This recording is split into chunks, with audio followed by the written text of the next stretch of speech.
Assalamu alaikum wa rahmatullahi ta'ala wa barakatuhu. Barkamu da sake kasancewa a wani sabon bidiyo a cikin wani channel mai suna Kanawa TV. Da Allah muna roƙon wanda ba su subscribe ba su danna mana subscribe su danna ƙararrawa. Mun gode.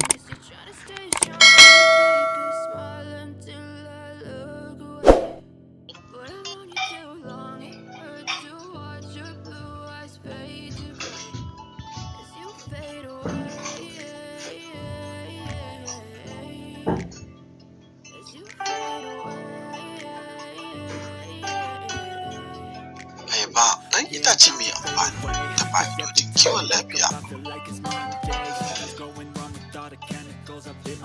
Ayaba tana da matuƙar amfani da muhimmanci a jikin ɗan adam. Yana da kyau kusan amfani ayaba, don haka zai sa ku rinƙa cin ta.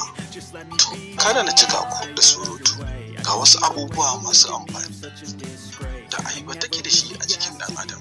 Ayaba takan taimaka yadda jiki zai samu sauki wajen narkewa abin da aka ci, don ta kunshi starch wanda ake samu a cikin carbohydrates. Ba shakka yakan taimakawa masu son rage kiba. Tana rage hauhawar jini domin sinadarin potassium da take da shi. Ayaba tana taimakawa lafiyar hanji. Ayaba takan sanya kwanciyar hankali da ranar rai domin tana da sinadarin tryptophan wanda ɗaya ne daga cikin sinadarorin da suke sa mutum samun nutsuwa, kwanciyar hankali na hakika ta hanyar daidaita tsarin protein na jiki. Idan a ce mutum zai rinka cin ayaba a rana sau uku, ƙwaƙwalwar mutum za ta samu ƙarin concentration sosai a lokacin ɗaukar darasi. Ayaba takan taimaka kuma wajen magance ulcer ko kuma rigakafin kamuwa da ita, domin takan taimaka wajen ƙanƙanta acid ɗin da abinci yakan bari a ta wajen daidaita narka acid ɗin narka abinci.